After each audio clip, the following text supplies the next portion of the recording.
Hello candidates, hello मित्रों, भाइयों और बहनों, आप सभी को मेरा नमस्कार।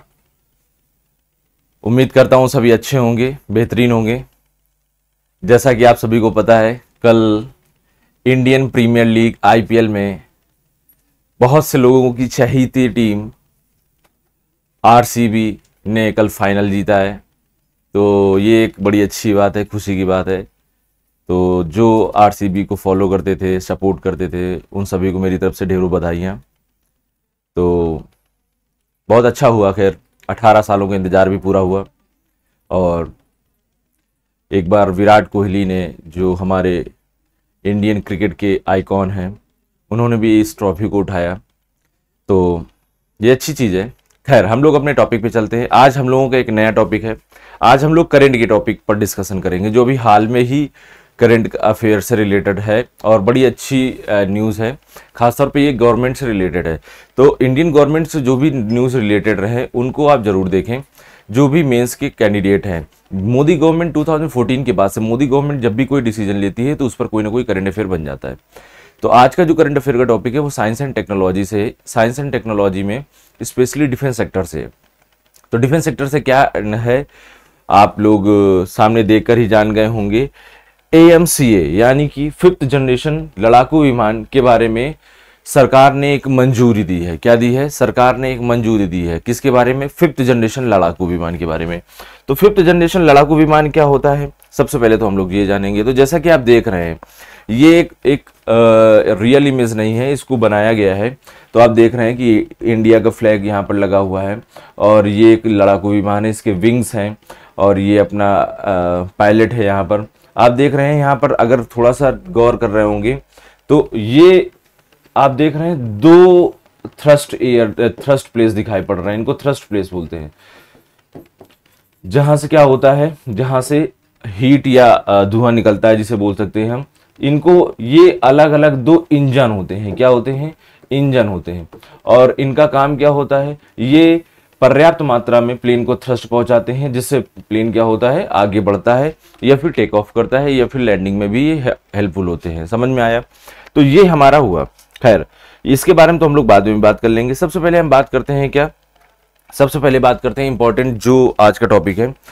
अभी हाल में ही 2 दिन पहले कैबिनेट ने इसको पहले मंजूरी दे रखी थी, लेकिन रक्षा मंत्री राजनाथ सिंह ने AMCA विमानों पर अपनी मंजूरी दे दी है कि AMCA विमान भारत में बनाए जाएं, इनका स्वदेशी निर्माण हो और ये हमारी सेना में, एयरफोर्स में शामिल किए जाएं।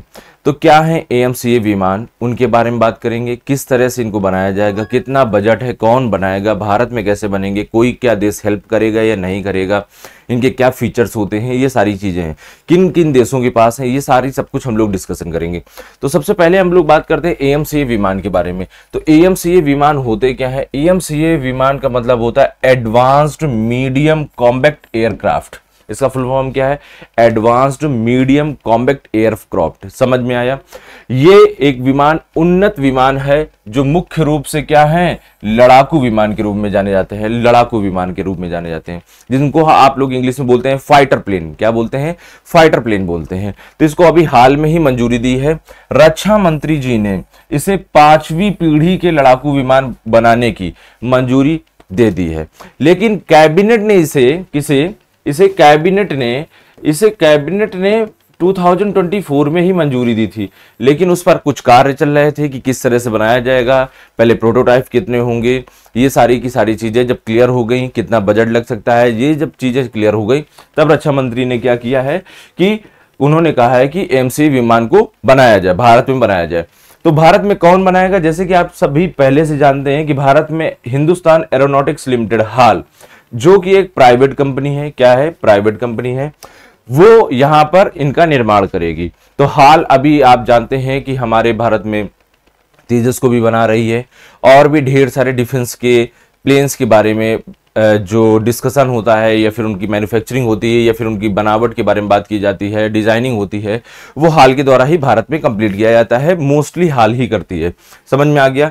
लेकिन हाल के साथ साथ इसमें कुछ और भी कंपनियां हैं जैसे कि टाटा एंड महिंद्रा, ये भी अब धीमे धीमे इसमें पार्टिसिपेट करेंगी। ठीक है, इस परियोजना से होता क्या है, सबसे बड़ी बात, इस परियोजना से भारत उन देशों के लिस्ट में आ जाएगा जिनके पास वर्तमान में 5th जनरेशन एयरक्राफ्ट या फाइटर प्लेन है। तो कौन किनके पास है? अमेरिका के पास है, रूस के पास है, और किसके पास है? चीन के पास है। किसके पास है? अमेरिका के पास है, रूस के पास है और चीन के पास है।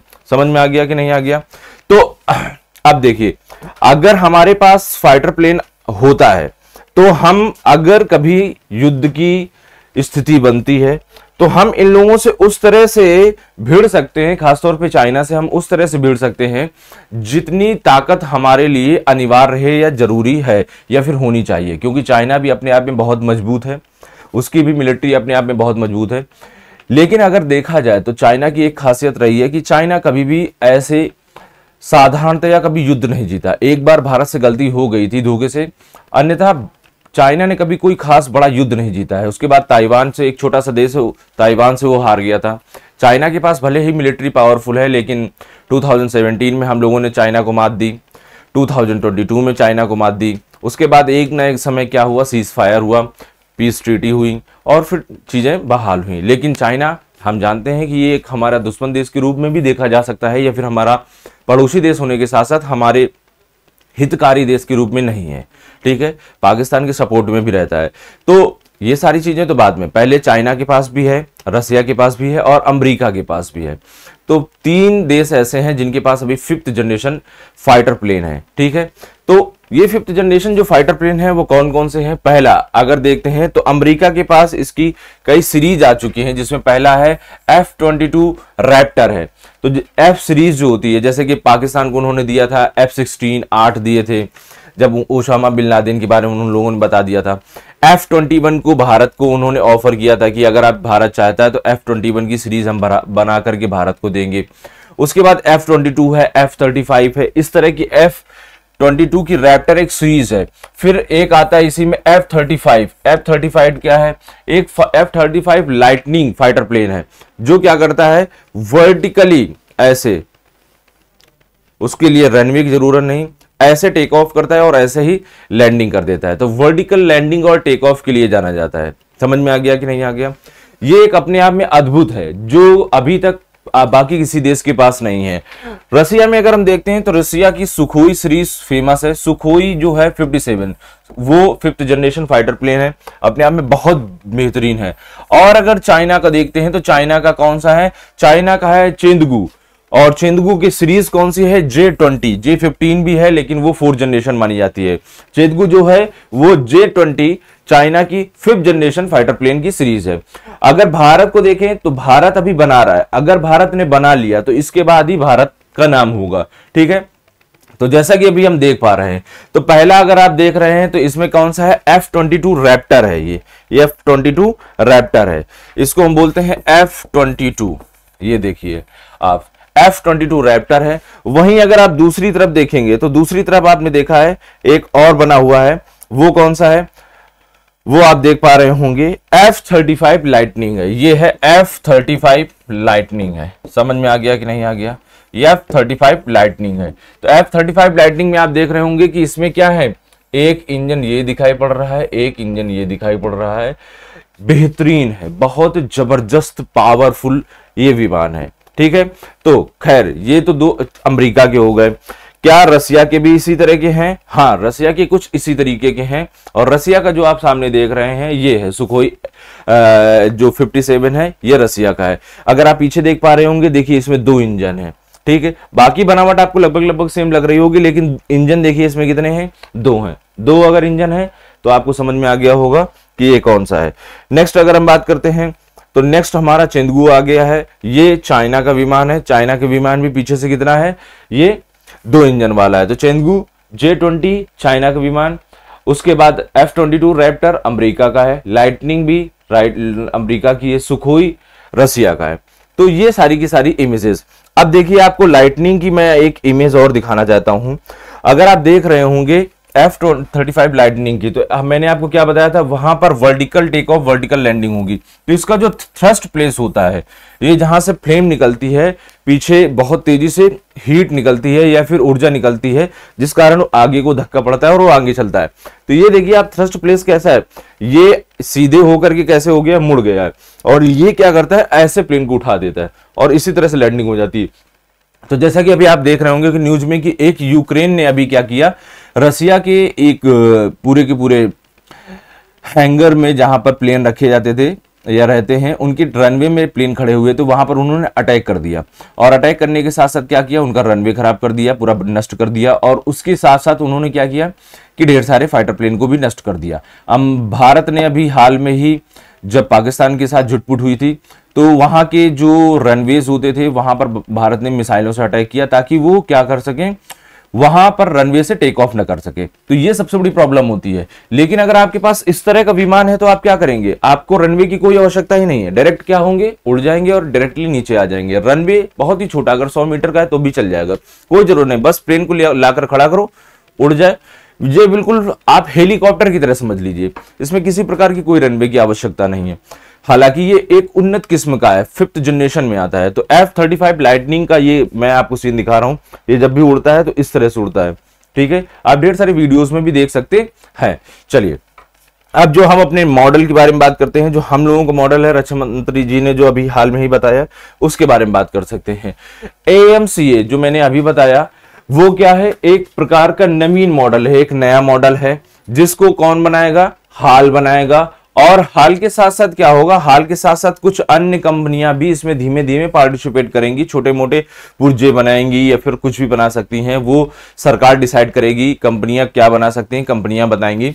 तो उनमें कौन कौन सा आता है, टाटा या महिंद्रा, 2 कंपनियों के नाम आए हैं, उसके अलावा अन्य भी आ सकते हैं। और यह एक क्या होगा, मेक इन इंडिया मॉडल से बनेगा। क्या बनेगा, मेक इन इंडिया मॉडल, यानी भारत में ही बनाया गया फाइटर प्लेन होगा, जिसमें पूर्ण रूप से स्वदेशी तकनीक होगी, यानी कि जो हम लोगों ने तकनीक ईजाद की है वो पूरी की पूरी इसमें होगी। इस परियोजना में अगर हम बात करते हैं कि लागत कितनी आएगी अभी इसको बनाने में, देखो बनाना का मतलब होता है कि इसमें कुछ अभी फाइटर प्लेन को क्या किया जाएगा, पहले बनाया जाएगा, टेस्टिंग के लिए यूज किया जाएगा, उसमें कमियां जो होंगी उनको दूर किया जाएगा। उसके लिए लगभग कितना बजट दिया गया है, 15,000 करोड़ रुपए का बजट दिया गया है, जिसमें क्या होंगे, प्रोटोटाइप को विकास किया जाएगा और उनके उत्पादन भी शामिल होंगे। प्रोटोटाइप का मतलब होता है पहले केवल बनाकर देखा जाए कि हाँ ये चल सकता है कि नहीं चल सकता है, काबिल है कि नहीं है, इसमें क्षमता है 5th जनरेशन की लायक कि नहीं है, क्या सुपरसोनिक है कि नहीं है, और जो भी बेहतरीन उसमें फीचर्स होते हैं 5th जनरेशन में, क्या वो सभी है कि नहीं है। अगर नहीं है तो धीमे धीमे उसमें कैसे विकसित किया जाए, उसके लिए धन की आवश्यकता होती है। और धन कितना सरकार ने दिया है, 15,000 करोड़ रुपए दे दिया है। कितना दे दिया है, 15,000 करोड़ रुपए दे दिया है। इस परियोजना के बारे में और भी ढेर सारी चीजें हैं जिनके बारे में हम बात करना चाहते हैं। परियोजना के बारे में कुछ खास चीजें, पहली बात, AMCA विमान जो है उनको 2014 में ही मंत्रिमंडल ने क्या कर दिया था, मंत्रिमंडल ने कह दिया था कि भैया इसको मंजूरी दे दी जाएगी। लेकिन अभी मैंने बताया रक्षा मंत्री ने अभी हाल में ही मंजूरी दी, मिनिस्ट्री ऑफ डिफेंस अफेयर्स की तरफ से अभी हाल में ही कहा गया है कि भैया अब आप इस तरह के फाइटर प्लेन को बना सकते हैं, ये आप पैसा लीजिए, ठीक है। लेकिन ये कैसे दी गई, एक मंत्रिमंडल में एक सुरक्षा समिति होती है, क्या होती है, मंत्रिमंडल सुरक्षा समिति होती है, जिसको हम बोलते हैं CCS, cabinet committee on security होती है। तो अगर किसी भी प्रकार का कोई मैटर आता है तो ये लोग उसमें पार्टिसिपेट करते हैं और उसमें उसका डिसीजन लिया जाता है। तो इस कमेटी में कौन कौन लोग होते हैं, तो पहली बात तो रक्षा मामले की सबसे बड़ी कमेटी है। इसमें जो अध्यक्ष होते हैं माननीय प्रधानमंत्री जी होंगे, सदस्य में गृह मंत्री होते हैं, रक्षा मंत्री होते हैं, वित्त मंत्री होते हैं और विदेश मंत्री भी शामिल होते हैं। इसके अलावा NSA को भी शामिल किया जाता है और जरूरत पड़ने पर CDS को भी शामिल कर दिया जाता है। तो इतने लोग होते हैं, एक साथ डिस्कशन करेंगे। तो देखिए मोदी जी निर्णय ले रहे हैं, यहां पर गृह मंत्री अमित शाह भी उस पर डिस्कशन करेंगे, राजनाथ सिंह जी बैठेंगे, धन जहां से आएगा वो, और अगर कभी जरूरत पड़ेगी इन विमानों में किसी पुर्जे के लिए तो कौन देश हमारे लिए खड़ा हुआ है या फिर हमारे साथ सहयोग कर सकता है, इसके बारे में भी विदेश मंत्री इस पर अपने व्यू देंगे। ठीक है, तो अगर हम बात करते हैं, सीसीएस ने 2024 में एएमसीए को हरी झंडी दे दी थी इस परियोजना को, जिससे गति मिली। इसमें कुछ खास कंपनियां काम करेंगी, जिसमें आप देखते हैं एरोनॉटिक्स डेवलपमेंट एजेंसी एडीए, जो क्या है डीआरडीओ के अंतर्गत काम करती, इस परियोजना का नेतृत्व कर रही है। तो डीआरडीओ जो है डिफेंस रिसर्च डेवलपमेंट ऑर्गेनाइजेशन के अंतर्गत काम करने वाली कौन सी, एडीए एरोनॉटिक्स डेवलपमेंट एजेंसी, इसका नेतृत्व करेगी, यानी कि इसको पूरा का पूरा इस मामले को उसी के द्वारा चलाया जाएगा।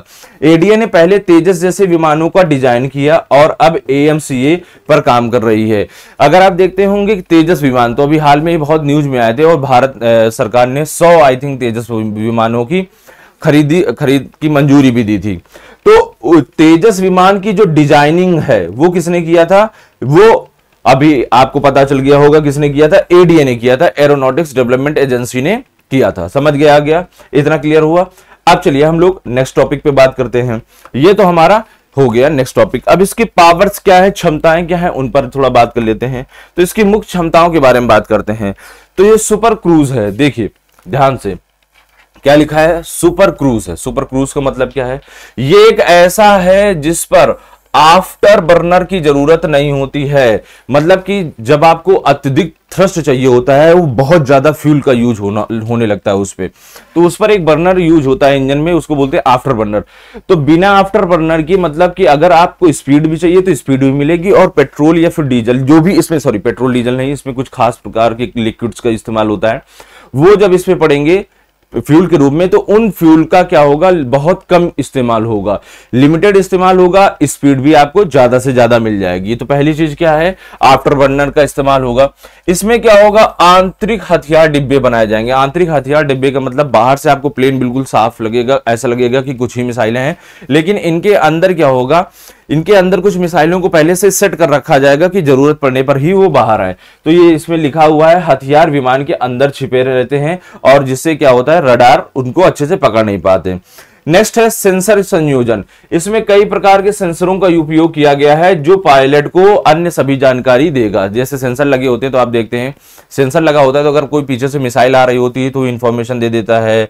उसके बाद अगर कोई फाइटर प्लेन आ रहा होता है तो इंफॉर्मेशन दे देता है। रडार की पकड़ में है तो सेंसर इंफॉर्मेशन दे देता है। तो इसमें भी ढेर सारे सेंसर लगे होंगे। एआई संचालित क्या होगी, एवियोनिक्स होगी। ये क्या होगी, कृत्रिम बुद्धिमत्ता से युक्त नियंत्रण प्रणाली। अगर इसको देखो नियंत्रित करना है तो किस तरह से नियंत्रित किया जाएगा, इसके बारे में बात की गई। तो उन्होंने कहा एआई टेक्नोलॉजी होगी। एआई टेक्नोलॉजी का मतलब होता है, अगर कभी कभार पायलट उसको कंट्रोल नहीं कर पा रहा है, प्लेन को कंट्रोल नहीं कर पा रहा है, तो एआई की तकनीकी से काम करेंगे। जरूरी नहीं कि सारा का सारा फिजिकल वर्क हो वहां पर हो, पायलट के कुछ पायलट चीजों एआई के माध्यम से सोच करके इंटरनेट ऑफ थिंग्स की तरह भी काम कर सकता है, या फिर उसकी तरह से बनाया जा सकता है। उसमें और अन्य चीजें क्या होंगी, अगर किसी प्रकार की प्रॉब्लम आती है तो नीचे बैठे हुए ग्राउंड स्टाफ भी उसको हैंडल कर सकते हैं। समझ में आया कि नहीं आया। नेक्स्ट, इसकी समय रेखा को, और हाँ एक क्या है, रडार अवशोषक क्षमता।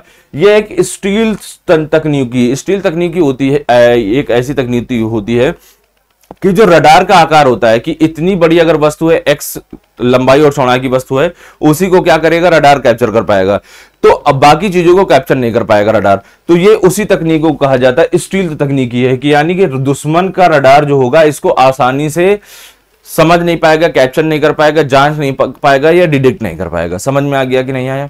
चलिए नेक्स्ट टॉपिक पे बात करते हैं, समय रेखा। समय रेखा की अगर बात करते हैं तो प्रोटोटाइप इसका कब तक तैयार होगा, 2028-29 तक प्रोटोटाइप तैयार होगा।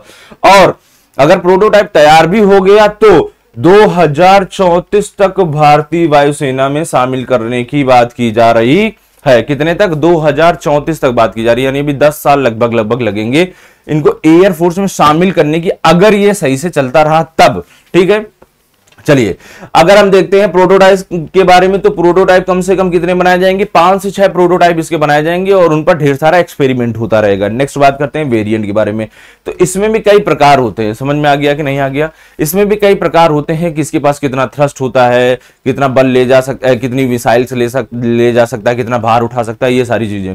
तो इसमें पहला अगर बात करते हैं तो एएमसीए MK1 है। MK1 क्या है, अमेरिकी GEF 414 एक इंजन है जो कितना 98 किलो न्यूटन थ्रस्ट को जनरेट करता है और ये तेजस MK2 में भी उपयोग में आता है। तेजस में इसको लगाया गया है और ये कि जो इंजन है वो लगभग 98 किलो न्यूटन का थ्रस्ट यानी जनरेट करता है, यानी पावर वो जनरेट कर सकता है। एक है AMCA MK2। अब MK2 क्या है? यह स्वदेशी इंजन हम लोगों ने बनाया है और लगभग 110 किलो न्यूटन थ्रस्ट को जनरेट करता है। उससे ज्यादा ये पावरफुल है, MK1 से पावरफुल MK2 है, ठीक है। तथा साथ ही इसे DRDO और कुछ अंतरराष्ट्रीय साझेदार जैसे कि फ्रांस की कंपनी सैफ्रॉन ने विकसित किया है। MK2 अत्यधिक उन्नतशील है और ये क्या है? इसमें ढेर सारे स्टील और हथियार की क्षमता होगी। स्टील तो मतलब इसमें आसानी से रडार की क्षमता से बन सके, और हथियार मतलब कि इसमें ढेर सारे वेपन्स को कैरी किया जा सके, ढेर सारी मिसाइलों को कैरी किया जा सके। तो ये इसकी क्षमता होगी, ठीक है। चलिए नेक्स्ट बात करते हैं, पांचवी पीढ़ी की लड़ाकू विमान की विशेषताएं क्या क्या होती हैं कि पांचवी पीढ़ी के लड़ाकू विमान में कौन कौन सी खासियत होती हैं जिस कारण वो अत्यधिक उन्नतशील माने जाते हैं। तो पहली चीज है इसमें क्या है? 2 इंजन की सुरक्षा है। तो मैंने आपको पहले ही दिखाया था कि 2 अलग अलग इंजन है, तो एक साथ दोनों काम करते हैं। अगर कभी जरूरत पड़ जाए या फिर अगर कोई प्रॉब्लम आ जाए, एक बंद भी हो जाता है तो दूसरा क्या करता रहेगा? काम करता रहेगा। तो इनके चांसेस क्रैश होने के बहुत कम हो जाते हैं। इंजन की वजह से किसी प्रकार से क्रैशिंग के जो चांसेस होते हैं लगभग 99% कम हो जाते हैं। बहुत ही कम चांसेस, रेयरेस्ट चांसेस ऐसे हैं कि कभी दोनों इंजन एक साथ खराब हो जाए। तो ठीक है, तो इसमें क्या है? इसमें एक साथ 2 इंजन रहेंगे और इससे पहली बात तो क्षमता ज्यादा रहेगी, और इंजन अगर एक विफल भी हो जाए तो दूसरा इंजन उस विमान को क्या रखेगा? चलाता रहेगा। स्पेशली जब रात का मिशन होता है, रात के मिशन होते हैं, जैसे कि एयर स्ट्राइक किया गया अभी हाल में स्ट्राइक जो कि ऑपरेशन सिंदूर में की गई, तो इसमें रात में ही एयरप्लेन्स का यूज किया गया। अब इसके बाद इसमें बात करते हैं कि जब 2 इंजन है तो 2 इंजन में क्या होगा? थ्रस्ट ज्यादा होगी। अगर थ्रस्ट ज्यादा होगी तो ज्यादा से ज्यादा हथियारों को क्या कर सकते हैं? कैरी कर सकते हैं। तो भारी हथियारों को भी कैरी किया जा सकता है इसमें आसानी से, ठीक है। अब इसमें नेक्स्ट स्टील्थ क्षमता। स्टील्थ क्षमता वही जो मैंने आपको बताया, दुश्मन की रडार से कितना बच सकता है। तो पहला क्या है? लो probability of interceptor radar, LPIR। दुश्मन अगर इस सिस्टम के माध्यम से, अगर किसी रडार के माध्यम से किसी प्लेन को पकड़ता है या जांचता है या फिर उसकी कैद करना चाहता है तो नहीं कर पाएगा। इसमें बहुत कम प्रोबेबिलिटी होती है रडार इसको इंटरसेप्ट कर पाए। तो इसमें LPIR क्षमता है, एक नई तकनीकी है जिसमें बहुत कम चांसेस हैं कि रडार इसको आसानी से डिटेक्ट कर पाए, ठीक है। उसके बाद इसमें विशेष कोडिंग और डिजाइनिंग होती है। जो रडार जो सिग्नल भेजता है उसको क्या कर लेगा? अवशोषित कर लेगा। तो रडार का काम क्या होता है? सिग्नल भेजे जाते हैं, फिर वापस आते हैं, उन्हीं के माध्यम से चीजों को निर्धारण किया जाता है। जब सिग्नल भेजे जाएंगे वापस नहीं आएंगे तो चीजें निर्धारित नहीं होंगी। और ये क्या कर लेगा? ये फाइटर प्लेन उन रडारों के जो सिग्नल्स हैं उनको अवशोषित कर लेगा, तो सिग्नल जाएंगे नहीं तो लोगों को पता भी नहीं चलेगा। इसको बोलते हैं अत्यधिक उन्नत स्टील्थ क्षमता बोलते हैं। तो इसमें है पहला LPIR सिस्टम है, और दूसरा क्या है? इसमें विशेष कोडिंग और डिजाइनिंग की गई है जिसके माध्यम से रडार की वेव्स को या रडार के सिस्टम को आसानी से अवशोषित कर ले सकता है।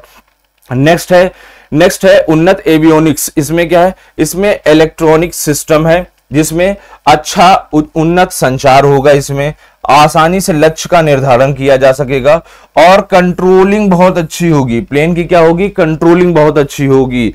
AI और डेटा प्रोसेसिंग होगी जिसमें पायलट क्या हो सकता है? आसानी से किसी भी निर्णय को ले सकता है, बहुत तेजी से फ्रिक्वेंटली अपने निर्णय को लेता रहेगा। क्या करना है, क्या नहीं करना है, क्या स्पीड होनी चाहिए, कितनी ऊंचाई होनी चाहिए, किस टेरिटरी में किस विंड के अगेंस्ट कितना चलना है या विंड के साथ कितना चलना है, ये सारी की सारी चीजें आसान हो जाएंगी पायलट के लिए। इसके बाद इसमें क्या किया गया? एकीकृत computer system, integrated computer system का इस्तेमाल किया गया है जिसमें क्या होगा? इसमें सैटेलाइट, ड्रोन, विमान को एक साथ क्या किया जाएगा? जोड़ दिया जाएगा। तो ये भी एक साथ काम करेंगे, ड्रोन भी होंगे, सैटेलाइट भी होंगे और विमान आपस में एक साथ काम करेंगे जिसमें क्या हो? एक दूसरे को सपोर्ट कर सके, प्रोटेक्ट कर सके। और सबसे बड़ी चीज, पायलट 360 डिग्री तक, पायलट 360 डिग्री यानी ऊपर नीचे आगे पीछे दाएं बाएं कहीं भी पायलट बिना विमान को मोड़े हुए, बिना विमान को घुमाए हुए सब जगह देख सकता है। इस तरह का बनाया गया, इतना बेहतरीन विमान है कि पायलट वहीं से विमान ऐसे ही रहेगा, बिल्कुल खड़ा रहेगा और चारों तरफ, ये चारों तरफ नहीं 10 दिशाओं में आसानी से देख सकता है, 360 डिग्री तक आसानी से देख सकता है। तो ये इसकी क्या है? नई खासियत है। जो फोर्थ जनरेशन में नहीं पाई जाती है। तो नेक्स्ट अगर बात करते हैं AMCA के बारे में अन्य चीजें, तो पहली क्या है, वायुसेना के आधुनिकीकरण में क्या है, ये महत्वपूर्ण कदम होगा। जैसा कि अभी हम जानते हैं कि वायुसेना में अभी वर्तमान में लगभग 31 स्क्वाड्रन हैं और भारत को चाहिए कितने, लगभग 42 स्क्वाड्रन चाहिए। और भारत में जो पुराने विमान है जैसे MiG-29, MiG-28 थी, रिटायर कर दी गई 29, मिराज 2000, ये क्या है, धीमे धीमे क्या हो रहे हैं, रिटायर किए जा रहे हैं। अगर ये रिटायर किए जा रहे हैं तो भाई इनकी जगह कोई ना कोई लेगा, और वो कौन लेगा, ये जो नए अभी विमान आएंगे। ठीक है, इसके साथ साथ क्या होगा, ये 2034 तक इनको शामिल किया जाएगा। इसके साथ ये क्या होगा, इसमें कई प्रकार की भूमिका ये एयरफोर्स में, इंडियन एयरफोर्स में पार्टिसिपेट करेंगे या निभाएंगे। क्षेत्रीय खतरे, जैसे कि मैंने अभी आपको बताया चेंदगू J-20 के बारे में, कि अगर चाइना के पास है तो चाइना अगर किसी प्रकार से अगर कोई मुठभेड़ होती है, युद्ध होती है, तो उस क्षमता में, उस दशा में भारत के पास भी उच्च किस्म के क्या होंगे, फाइटर प्लेन होंगे, तो आसानी से हम उनका क्या कर सकते हैं, सामना कर सकते हैं, या फिर आसानी से उनको हरा भी सकते हैं, हरा भी नहीं सकते, हराएंगे। ठीक है, नेक्स्ट जो चीन से पाकिस्तान क्या कर रहा है, J-10C ले रहा है, जो लगभग 4.5 पीढ़ी के यानी 4.5 जनरेशन या 5th जनरेशन का फाइटर प्लेन है, जो अपने आप में वाकई बहुत मजबूत है, या फिर हम बोल सकते हैं अच्छा फाइटर प्लेन है। वैसे चाइना का आइटम कोई भरोसे लायक नहीं है, लेकिन फिर भी उन्होंने उनके अनुसार क्या है कि ये बहुत ही बेहतरीन है और इसका उपयोग हम वॉर पीरियड पे कर सकते हैं। ठीक है, नेक्स्ट बात करते हैं तकनीकी स्वायत्तता के बारे में। तकनीकी स्वायत्तता का मतलब क्या है कि भारत अपना खुद मेक इन इंडिया के तहत इंजन भी बनाएगा, प्रोटोटाइप भी बनाएगा, डिजाइनिंग भी करेगा, सब कुछ भारत कर सकता है, किसी दूसरे देश की कोई आवश्यकता नहीं है। समझ में आ गया कि नहीं आ गया? इससे क्या होगा, लोगों पर ट्रस्ट भी बढ़ेगा और भविष्य में हम इनको क्या कर सकते हैं, इनकी बिक्री भी कर सकते हैं। जैसे America, France, Japan, America, France, Russia, China, ये सब लोग क्या है, ये ढेरों अन्य देशों को ढेरों विमान बेचते हैं, फाइटर प्लेन बेचते हैं, या फिर अन्य मिसाइलें बेचते हैं, डिफेंस की वेपन्स बेचते हैं। ठीक है, तो भैया हम खुद बेच सकेंगे, अभी तक हम खरीद रहे थे, अब तो हम बना भी रहे हैं, बनाएंगे भी और बेचेंगे भी। नेक्स्ट, 2 इंजन वाले लड़ाकू विमानों की क्या विशेषता होती है? तो सबसे पहली बात क्या होता है, इनमें बहुत जबरदस्त थ्रस्ट होता है और अच्छी खासी स्पीड होती है। समझ में आ गया कि नहीं आ गया? जैसे कि AMCA MK1 जो अमेरिका का बताया था, उसमें क्या है, 2 GEF414 इंजन है और प्रत्येक क्या है, 98 न्यूटन का क्या कर सकते हैं, किलो न्यूटन का थ्रस्ट लगभग जनरेट कर लेंगे। तो दोनों अलग अलग जनरेट करेंगे तो 196 किलो न्यूटन हो जाएगा। अगर देखते हैं यह विमान को सुपरसोनिक गति से चलाया जा सकता है, तो सुपरसोनिक गति क्या होती है, एक मैक नंबर होता है। मैक नंबर का मतलब क्या होता है, मैक नंबर का तात्पर्य होता है, मैक नंबर का तात्पर्य होता है एयर में, कहां पर, एयर में, एयर में जो स्पीड होती है ऑब्जेक्ट की और स्पीड जो होगी एयर की, सॉरी साउंड की, उसका कैलकुलेशन जो होगा वो मैक नंबर कहलाएगा। तो स्पीड आपस में कट जाएगा तो मैक नंबर यूनिटलेस होती है। क्या होती है, यूनिटलेस, इसमें विमा नहीं होती है। तो सपोज करो मैंने मान लिया कि पर सेकंड एयर में विमान किसी ऑब्जेक्ट की स्पीड है 200 मीटर पर सेकंड, कुछ लेट कर लेते हैं और ये लेट करते हैं, और उस दौरान साउंड की भी कितनी है, 200 मीटर पर सेकंड, और ये कांस्टेंट होना चाहिए टेम्परेचर। कांस्टेंट क्या होना चाहिए, टेम्परेचर, क्योंकि टेम्परेचर बढ़ेगा तो स्पीड ऑफ साउंड अपने आप बढ़ने लगेगी, घटने लगेगी। तो अगर देखते हैं तो मीटर पर सेकंड कट गया, 202 कट गया, तो कितना आया, 1 आया। तो मैक नंबर कितना आ गया, 1। तो 1 जो होता है वो सोनिक के लिए जाना जाता है। जब भी कभी कहा जाएगा कि मैक नंबर 1 जिसका है तो वो सोनिक विमान है। क्या है, सोनिक विमान है। जब कहा जाएगा 1 से अधिक, क्या बोला जाएगा, जब भी कोई ऑब्जेक्ट है और उसका मैक नंबर क्या है, 1 से अधिक है, तो इसको क्या बोला जाएगा, सुपरसोनिक बोला जाएगा, सुपरसोनिक बोला जाएगा। जब ये 5 से अधिक हो जाएगी ऑब्जेक्ट तो इसको क्या बोला जाएगा, हाइपरसोनिक। तो हाइपरसोनिक जो होते हैं वो हमारे होते हैं मिसाइलें, हमारी मिसाइलें हाइपरसोनिक तक होती हैं। जैसे कि हमारे पास ब्रह्मोस मिसाइल है, सुपरसोनिक भी है, हाइपरसोनिक भी है। अगर मैक नंबर 1 से ज्यादा कम है वस्तु की स्पीड तो क्या हो जाएगा, इसको बोलते हैं सब सोनिक बोलते हैं। क्या बोलते हैं, सब सोनिक बोलते हैं। तो ये सारे के सारे पॉइंट आपको नोट कर लेने चाहिए। ठीक है, तो पहली चीज क्या है, 2 इंजन होंगे, 2 पावरफुल होंगे। यह विमान को सुपरसोनिक गति भी देगा, लगभग 1.5 मैक से अधिक की स्पीड हो जाएगी। समझ में आ गया। सुपर क्रूज होगा, AMAC जैसे विमान क्या है बिना आफ्टर बर्नर के चलेंगे, जिसमें अतिरिक्त ईंधन नहीं खर्च होगा। और इसमें फायदे क्या है, तेज गति से दुश्मन की विमानों को पछाड़ा जा सकता है या फिर उनको गिराया जा सकता है, और एक लंबी दूरी तक क्या किया जा सकता है, फाइटर प्लेन को भेजा जा सकता है या फिर उनका यूज किया जा सकता है। समझ में आया। नेक्स्ट अगर देखते हैं 5th जनरेशन की फाइटर प्लेन, तो इसमें अत्यधिक भारी जो मशीन वो मिसाइल्स हैं उनको ले जा सकते हैं, जिनको हम बोलते हैं पेलोड बोलते हैं। उनका पेलोड कितना हो सकता है, तो ढेर सारी मिसाइलें ले जा सकते हैं, हथियार ले जा सकते हैं। जैसे कि इसमें अगर हम देखते हैं तो अस्त्रा मोर्टार या ब्रह्मोस मिसाइल को भी ले जा सकते हैं आसानी से, जिनका पेलोड लगभग कितना होगा, 6 से 8 टन तक भी होगा, तो इनको आसानी से कैरी कर लेंगे। इसके बाद अलग अलग रूल क्या है, ये एक ऐसा फाइटर प्लेन है जो एयर टू एयर भी मिसाइल यूज कर सकता है, एयर टू ग्राउंड भी यूज कर सकता है। तो air to air missile use करने में अपने आप में खासियत होनी चाहिए, क्योंकि जो टारगेट होता है उसको डिटेक्ट करना होता है। कई बार आप मूवीज में देखते हो कि उड़ते उड़ते लॉक करते हैं टारगेट और डायरेक्ट मिसाइल चल जाती है, तो इतना आसान नहीं होता जो मूवीज में दिखाया जाता है। लेकिन फाइटर प्लेन में ये सारी चीजें पॉसिबल आसानी से हो सकती है। फायदे के बारे में, एक ही मिशन से कई प्रकार के लक्ष्यों को, टारगेट्स को भेजा जा सकता है, और जटिल युद्धों में क्या होगा, ये काम में भी आ सकता है। समझ में आ गया कि नहीं आ गया। तो अगर वर्तमान में अभी हम लोगों ने देखा, वर्तमान में हमारे पास कितने स्क्वाड्रन हैं, लगभग 31 हैं, और एक स्क्वाड्रन में कितने होते हैं, 16 से 18 विमान होते हैं। तभी एक होता है उसमें स्क्वाड्रन लीडर होता है, तो एक स्क्वाड्रन का वो क्या कहलाता है, लीडर कहलाता है। एयरफोर्स का ऑफिसर एक बोला जाता है स्क्वाड्रन लीडर। तो अभी वर्तमान में हमारे पास क्या है, सुखोई 30 MKI भी हैं जो 12 स्क्वाड्रन हैं। जगुआर के कितने हैं, 5 स्क्वाड्रन है। मिराज के कितने हैं, लगभग 3 स्क्वाड्रन है। मिग के कितने हैं, लगभग 3 स्क्वाड्रन है। राफेल के कितने हैं, लगभग हमारे पास 2 स्क्वाड्रन है। तेजस के लगभग 2 स्क्वाड्रन है, और मिग के लगभग 2 स्क्वाड्रन है, और इन्हें 2025 में मिग 21 को रिटायर भी कर दिया जाएगा। समझ में आ गया कि नहीं आ गया। तो वर्तमान में जो हमारे पास संख्या है वो लगभग इतनी नहीं है जितनी होनी चाहिए। समझ में आ गया कि नहीं आ गया।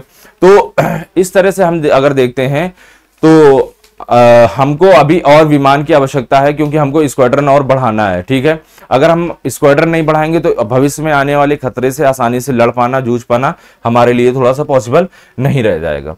तो जो आज मैंने ढेर सारा आपको डेटा दिया, ये करंट से रिलेटेड है। करंट से रिलेटेड क्या है, मेंस के लिए स्पेशली बताया है मैंने, और ये क्या है, डिफेंस टेक्नोलॉजी में आता है। किस में आता है, ये डिफेंस टेक्नोलॉजी में आता है। तो आप जब मेंस में पढ़ोगे तो ढेर सारी टेक्नोलॉजीज पढ़ी जाती हैं, जिसमें एक होती है डिफेंस टेक्नोलॉजी। कौन सी होती है, डिफेंस टेक्नोलॉजी। ठीक है, तो डिफेंस टेक्नोलॉजी में आप जब पढ़ोगे तो ये फाइटर प्लेन वगैरह, मिसाइल्स वगैरह पढ़ाई जाती हैं, जो स्पेशली DRDO के द्वारा बनाई जाती हैं। किस तरह की मिसाइल होती हैं, कौन सी मिसाइल होती हैं, सुपरसोनिक कौन सी हैं होती हैं, हाइपरसोनिक कौन सी होती हैं, एयर टू एयर मिसाइल कौन सी होती हैं, या फिर फाइटर प्लेन कैसे होते हैं, फर्स्ट जनरेशन कैसा है, सेकंड जनरेशन कैसा है, थर्ड कैसा है, फोर्थ कैसा है, 5th जनरेशन कैसा है। तो ये सारे के सारे जनरेशन भी उसी में ऐसे ही दिखाए जाते हैं। समझ में आया कि नहीं आया। तो ये सारे के सारे टॉपिक्स आज करंट अफेयर के आपके कंप्लीट होते हैं। तो आपको सप्ताह में 1 से 2 क्लासेस करंट अफेयर की अब मिला करेंगी साथ में, और पॉलिटी का जो हमारा सेगमेंट है वो कंटिन्यू चलता रहेगा। तो जिस दिन करंट अफेयर की क्लास होगी वैसे उस दिन पॉसिबिलिटी ये है कि पॉलिटी की क्लास ना हो। ठीक है, तो इसको भी आप नोट करिए। ठीक है, इसको पढ़िए, रिवाइज करिए, समझने की कोशिश करिए, ताकि आप आगे समझ सके कितना हमको लिखना है, कितना नहीं लिखना है। वैसे तो मैंने ये डेटा बहुत सारा दे रखा है, लेकिन इसको ही क्या करते हैं, हम थोड़ा कंसाइज करके लिखते हैं। ठीक है, तो आज की क्लास यहीं कंप्लीट होती है। हम लोग मिलेंगे नेक्स्ट क्लास में, तब तक के लिए धन्यवाद।